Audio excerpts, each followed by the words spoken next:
प्यारे विद्यार्थियों, हम वर्ब पढ़ रहे थे। VERB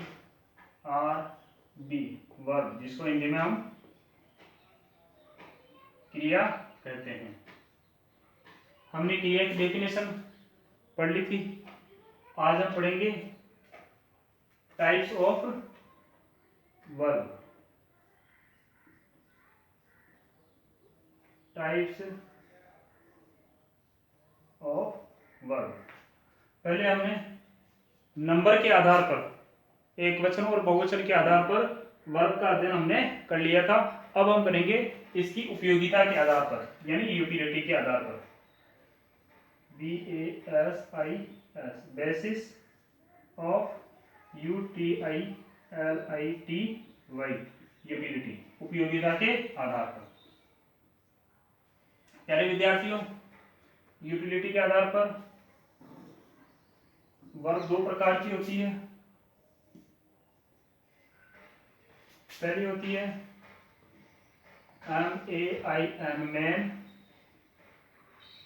वर्ब के रूप में, यानी कि मुख्य क्रिया के रूप में। दूसरी होती है HELPING, हेल्पिंग वर्ब, जिसको हम कहते हैं सहायक क्रिया। प्यारे विद्यार्थियों, मुख्य फॉर्म जो हमारी जो वर्ब होती है उसका जिस रूप के अंदर वो होती है उसे हम मुख्य क्रिया हम कहते हैं, या मुख्य वर्ब हम कहते हैं। ये तीन प्रकार की होती है, इन्हें भी तीन भागों के अंदर बांटा गया है।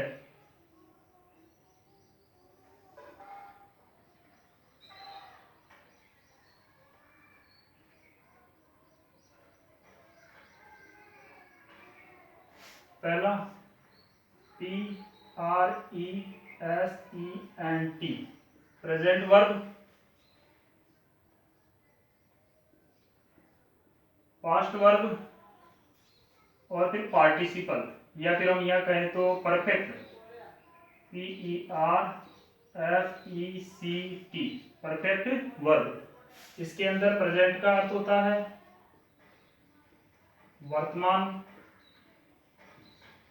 कार्य को इंगित करने वाली वर्ब।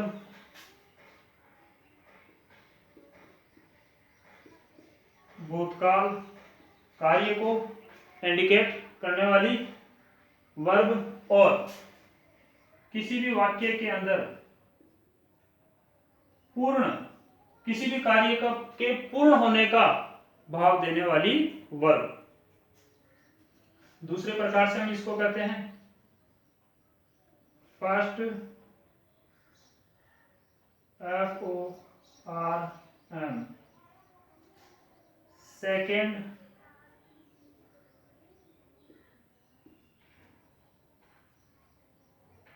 फॉर्म, और थर्ड फॉर्म। प्यारे विद्यार्थियों, फर्स्ट फॉर्म के अंदर जैसे कि हमने लिखा GO, इसकी सेकंड फॉर्म हो जाएगी WENT, वेंट, और थर्ड फॉर्म हो जाएगी इसकी गॉन। प्यारे विद्यार्थियों, गो का मतलब होता है जाना।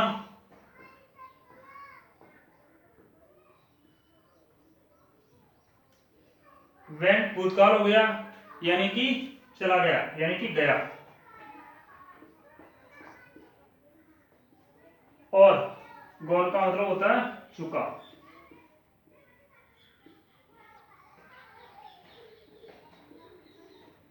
यानी कि जा चुका।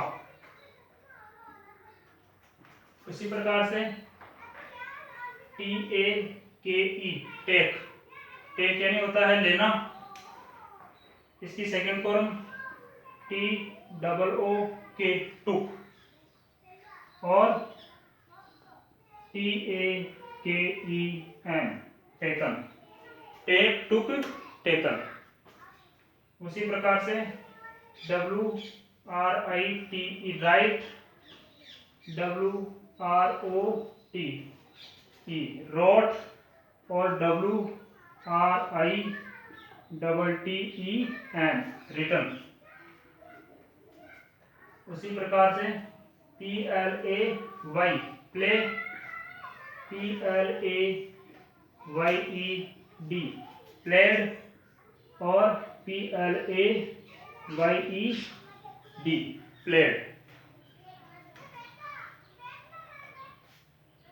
उसी प्रकार से WATCH वॉच, WATCHED वॉच्ड, और WACHED वॉच्ड। प्यारे विद्यार्थियों, मुख्य क्रिया के अंदर, मुख्य वर्ब के अंदर प्रेजेंट, पास्ट और परफेक्ट या पार्टिसिपल के रूप में हम इस मुख्य क्रिया को विभक्त करते हैं या बांटते हैं। वर्तमान के अंदर जो कार्य या जो वर्ब अभी वर्तमान समय को यानी कि अभी को, जो कार्य अभी मैं कर रहा हूं, जैसे मैं लिख रहा हूं, यदि इसको इंडिकेट करती है तो वो वर्तमान या प्रेजेंट वर्ब होती है, या फर्स्ट फॉर्म हम उसको कहते हैं। सेकंड जो फॉर्म होती है वो भूतकाल के अंदर होती है, जिसके अंदर कोई भी कार्य हो गया, यानी कि उसके अंदर कार्य के हो जाने का भाव पाया जाता है, यानी कि वो कार्य हो गया, कंप्लीट हो गया। उसके बाद में यदि हम यहाँ परफेक्ट की बात करें तो ये जो परफेक्ट है ये पूर्णता का भाव देती है। थर्ड फॉर्म जो होती है वो पूर्णता का भाव देती है, यानी कि वो कार्य हो चुका। अब हो चुका है या हो चुका था, ये तो हम इनकी सहायता से, यानी कि इस वर्ब का मतलब ही है हेल्पिंग वर्ब, तो ये सहायता करने वाली वर्ब है। अब ये कार्य जा चुका है या जा चुका था या जा चुका होगा, ये जो बात हमें बताएंगी वो बताएगी हमारी हेल्पिंग वर्ब। ये जो वर्ब है हेल्पिंग, सहायता करने वाली जो वर्ब है वह हमारी सहायता करेगी ये बताने के अंदर कि भाई वो जा चुका है, जा चुका था या जा चुका होगा। प्यारे विद्यार्थियों, यहाँ हमने कुछ उदाहरण लिए हैं जिसके अंदर गो और जाना, गो की सेकंड फॉर्म होती है WENT वेंट, जिसका मतलब होता है गया, और गो की जो थर्ड फॉर्म होती है वो होती है GONE गॉन, जिसका मतलब होता है जा चुका। उसी प्रकार से TAKE टेक फॉर लेना, इसकी second form TOOK took for लिया, और TAKEN टेकन फॉर ले चुका। उसी प्रकार से WRITE राइट फॉर लिखना, WROTE रोट फॉर लिखा, और WRITTEN रिटर्न फॉर लिख चुका। उसी प्रकार से PLAY प्ले फॉर खेलना, और PLAYED प्लेड सेकंड फॉर्म के अंदर खेला, और PLAYED प्लेड थर्ड फॉर्म के अंदर खेल चुका। उसी प्रकार से WATCH वॉच फॉर देखना, WATCHED वॉच्ड फॉर देखा, और WATCHED वॉच्ड फॉर देख चुका। प्यारे विद्यार्थियों, अब types of verb basis of utilities के आधार पर दूसरा जो भाग होता है वो होता है हेल्पिंग वर्ब। अब हेल्पिंग वर्ब का मतलब ही होता है यानी कि सहायता करना। हेल्प का मतलब होता है सहायता करना, तो यहाँ पे हेल्पिंग वर्ब वो होगी जो मुख्य क्रिया की सहायता करेगी, ये इंडिकेट करने में, ये दिखाने के अंदर कि वो वर्तमान की है, पास्ट की है या फिर फ्यूचर की है। ये भी दो प्रकार की होती है प्यारे विद्यार्थियों, टेंसों के आधार पर, जैसा कि हमने पढ़ा था। SINGULAR सिंगुलर वर्ब, और PLUR प्लूरल वर्ब। इनके अंदर प्यारे विद्यार्थियों सिंगुलर के अंदर हमने बताया था जिस वर्ब के अंत में S होता है वो सिंगुलर होती है, और जिसके पीछे S नहीं होता वो बहुवचन होती है। जैसे कि प्रेजेंट सिंपल टेंस की हेल्पिंग वर्ब अपन लें तो सिंगुलर के अंदर आएगी DOES डज, और बहुवचन के अंदर आएगी डू। उसके बाद में हम प्रेजेंट कंटिन्यूअस की बात करें तो ISAMR, तो S किसके पीछे, इज के पीछे, तो सिंगुलर हो गई इज, और R हो गई प्लूरल। उसके बाद में प्रेजेंट परफेक्ट टेंस के अंदर हैज और हैव हेल्पिंग वर्ब होती है, हैज के पीछे S होता है तो ये एक वचन, और HAVE हैव ये हो गई बहुवचन। उसके बाद में हैज बीन और हैव बीन, वही बात है, ऐसा आ गया तो हैज बीन सिंगुलर में और हैव बीन प्लूरल के अंदर। उसके बाद में यदि अपन पास्ट टेंस की बात करें तो पास्ट के अंदर, पास्ट इंडेफिनिट के अंदर डिड होती है और वो एक ही होती है, तो वो ऑल सब्जेक्ट के साथ में जाती है। उसके बाद में फिर यदि अपन बात करें तो पास्ट कंटिन्यूअस टेंस आ गया जिसके अंदर होती है वाज और वर, तो एस है वाज के पीछे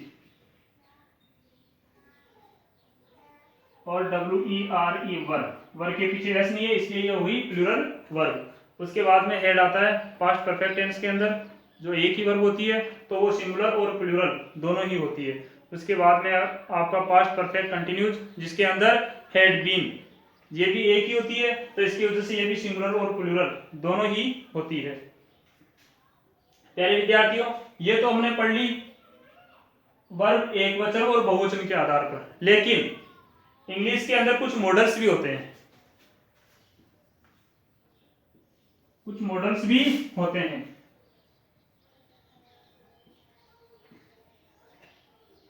ये जो मॉडल्स होते हैं ये भी हेल्पिंग वर्ब का ही कार्य करते हैं, लेकिन मॉडल एक वचन और प्लूरल यानी बहुवचन के आधार पर नहीं बांटे जाते हैं।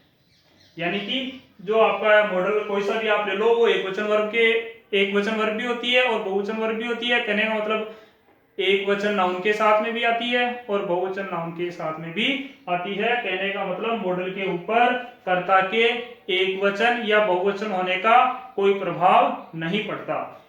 मॉडल्स के अंदर कैन,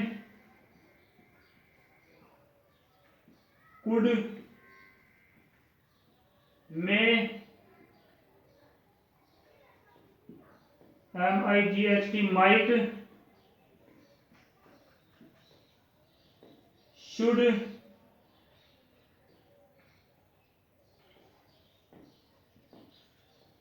वुड, मस्ट और भी होती है। तो प्यारे विद्यार्थियों, हेल्पिंग वर्ब हम जो टाइप्स ऑफ वर्ब पढ़ रहे थे, इसका दूसरा टॉपिक था हेल्पिंग वर्ब, जिसके अंदर हमने पढ़ा कि भाई जो हेल्पिंग वर्ब है तो वो दो प्रकार की होती है, सिंगुलर और प्लूरल। जिसके पीछे एस होता है वो एक वचन होती है, जिसके पीछे एस नहीं होता वो बहुवचन होती है। और जो मॉडल होते हैं वो एक वचन और प्लूरल दोनों ही जो नाउन होते हैं या प्रोनाउन होते हैं उनमें समान रूप से काम में ली जाती है। कहने का मतलब मॉडल्स के ऊपर कर्ता के एक वचन या बहुवचन होने का कोई प्रभाव नहीं पड़ता। आज के लिए इतना ही प्यारे बच्चों, जय हिंद, जय भारत।